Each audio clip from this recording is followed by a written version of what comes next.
No episódio de hoje, nós vamos contar uma história para ensinar uma expressão para vocês. Como se diz no Brasil quando você precisa processar alguém? Ou qual é uma outra expressão popular para dizer que você vai colocar alguém na justiça? Fique ligado em mais um episódio de Don't panic. Keep speaking Portuguese. This podcast is especially designed to help you improve your Portuguese skills through natural conversations about music, culture, Brazilian expressions and habits, stories, travel and much more. So, fasten your seatbelts and have fun. Hoje o Hugo vai contar uma história de um acontecimento que teve na viagem que ele fez com um amigo um tempo atrás. Mas antes de o Hugo contar a história, eu quero dar aqui 3 opções para ver se vocês adivinham qual é a expressão que nós vamos ensinar hoje. Qual é a expressão equivalente para processar, colocar na justiça? Opção 1, a gente fala que vai pendurar a empresa. Opção 2, vai colocar a empresa no pau. Ou opção 3, vai largar de mão. Fique até o final para você descobrir. Conta para nós, Hugo, o que foi que aconteceu na viagem? Qual foi o imprevisto ou o problema que teve na viagem sua com o seu amigo? Bom, tudo começou com uma ótima promoção de passagem aérea. A passagem na época custava algo em torno de R$ 400, por exemplo, ida e volta por pessoa. Eu digo esse valor apenas como referência, no final vocês vão entender o porquê esse valor é importante. Mas vamos lá, então, eu e meu amigo havíamos encontrado essa passagem no valor de R$ 400, que seriam aí, converta para sua moeda, $400, 400 euros, que seja. Na época era muito barato para uma passagem de ida e volta de São Paulo até o nordeste do país. E estava tudo bem, só que na ida aconteceu algo muito engraçado. O que foi que aconteceu de engraçado? Bom, nós já comentamos em outro episódio que o procedimento comum de grandes aeroportos é escanear a sua passagem. O funcionário da companhia aérea escaneia ali a sua passagem e confere junto com seu documento de identidade. Acontece que nesse caso não era nem por falta de scanner. Não sabemos por quê, mas quando eu e meu amigo entramos no avião, a pessoa não escaneou nossa passagem. Eu não me lembro bem dela ter escaneado nossa passagem, só olhou o documento, olhou assim a passagem e deixou entrar. Esse foi o primeiro fato curioso que a gente só foi prestar atenção depois que tivemos o problema. Na hora a gente nem reparou. Mas o fato de eles não terem escaneado a passagem, depois não teve algum problema, não causou algum problema dentro do avião? Na verdade, não. Não, brincadeira. Na verdade, não sei. A gente desconfia que sim, porque o que aconteceu depois dentro do avião foi que tinha alguém sentado no lugar que meu amigo tinha reservado o assento. E aí deu toda aquela confusão, a pessoa levanta, cada um confere a sua passagem, mas como o avião tinha espaço disponível, nem chegou a esse ponto de confusão ou de conferir a passagem. A aeromoça simplesmente orientou o meu amigo a procurar um outro assento, já que tinha assento sobrando no avião, pode sentar em qualquer outro assento e tudo bem. Então a gente nem chegou de fato a ver se, pelo menos eu não me lembro, né, se o outro passageiro estava com o assento marcado exatamente no mesmo lugar que o meu amigo. Enfim, a gente foi, viajou numa boa, deu tudo certo, pelo menos isso era o que a gente pensava. E quando foi que surgiu um problema? E qual foi o problema? Bom, o problema surgiu na hora de voltar, porque quando fomos fazer o check-in para o voo de volta, meu amigo, não conseguia fazer o check-in de jeito nenhum.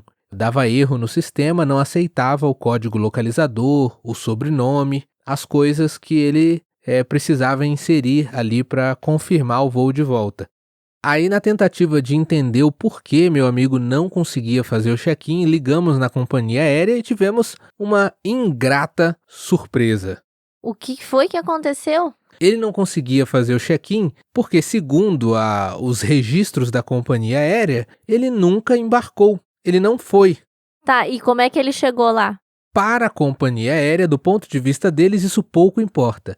O que importava é que a passagem de volta foi cancelada no localizador, no nome dele, porque para a empresa ele deu no-show na ida. Então eles cancelaram o voo de volta dele automaticamente.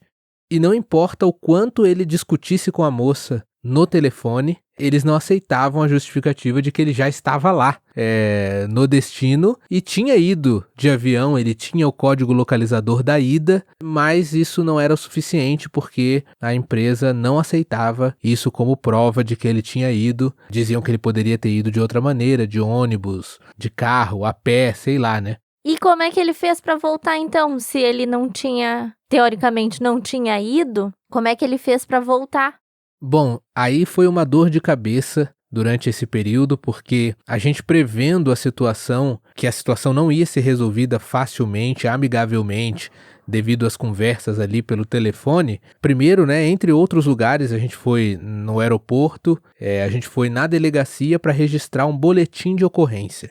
Caso você não saiba, um boletim de ocorrência, vulgo ou popularmente conhecido no Brasil como BO, é o que você faz na polícia, um registro quando acontece alguma coisa errada, um crime, você se sente de alguma maneira lesado ou prejudicado. E nesse caso ele fez esse boletim de ocorrência para registrar o ocorrido ali, o desentendimento com a companhia aérea, sendo que ele fez numa delegacia de Recife. Então, mais uma prova de que ele realmente estava em Recife, tinha o cartão de embarque da ida. Na verdade, mesmo ele tendo o cartão de embarque da ida, eles queriam que o aeroporto encontrasse o registro de passagem dele por aquele aeroporto, e aí a gente ligou nos aeroportos, caso no aeroporto de origem, mas eles não encontravam, enfim, estava muito difícil a situação, e a gente foi simplesmente fazendo os registros de cada situação, cada dor de cabeça que a gente passou no finzinho da viagem. Mas, em resumo, ele teve que comprar, de fato, outra passagem para voltar. E aí lembra que eu disse que os valores seriam interessantes? Porque ele pagou praticamente o dobro do que ele havia pago para ir e voltar, ele pagou só na volta. Então, se nós tínhamos pago R$ 400 para ir e voltar de avião, ele teve que pagar uns R$ 800 só na passagem de volta por outra companhia aérea para conseguir voltar para casa. Nossa, então além de ele ter que comprar outra passagem, ele nem conseguiu voltar junto com você? Teve que voltar em outra companhia? Isso mesmo, voltou sozinho. Tá, e depois ficou por isso mesmo? O que ele resolveu fazer? Aí a gente já sabe o final da história, que é o início da história. Ele decidiu processar a empresa, colocar na justiça ou, como a gente diz aqui, e aí vem a resposta, ele colocou a empresa no pau. Então, se você pensou nessa opção, embora ela é esquisita, mas é uma das maneiras mais informais de se dizer que processou alguém ou alguma empresa, ele colocou a empresa no pau. E teve algum resultado positivo? Ele conseguiu ganhar alguma coisa? Como é que foi? Sim, demorou um pouco, porque a justiça no Brasil é lenta, mas felizmente ele conseguiu ganhar a causa, ele ganhou de volta o dinheiro que ele gastou, corrigido, além de alguma bonificação ali, um pagamento por danos morais, que seria no caso para pagar, para cobrir toda a dor de cabeça que ele passou no final da viagem.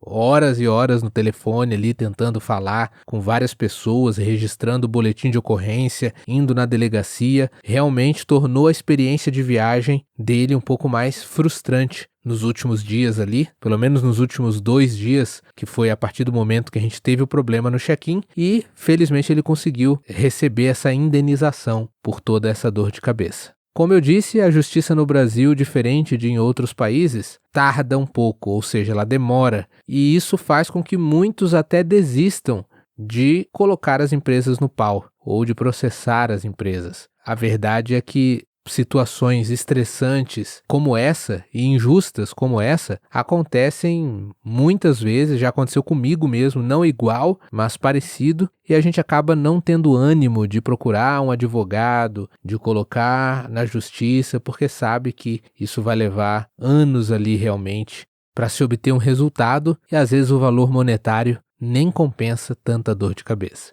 Muito interessante essa história que você contou, Hugo, embora estressante para o teu amigo, para você que estava junto também, mas ajudou a gente a aprender então uma nova expressão, colocar no pau, que nada mais é do que colocar na justiça, processar.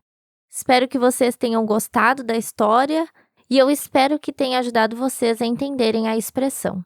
Só lembrem-se sempre que essa expressão, ela tem esse significado nesse contexto. Sempre preste atenção ao todo-poderoso contexto, senão você pode acabar usando a expressão na hora errada ou entendendo a expressão de um jeito errado. Esse foi mais um episódio de Don't Panic, Keep Speaking Portuguese.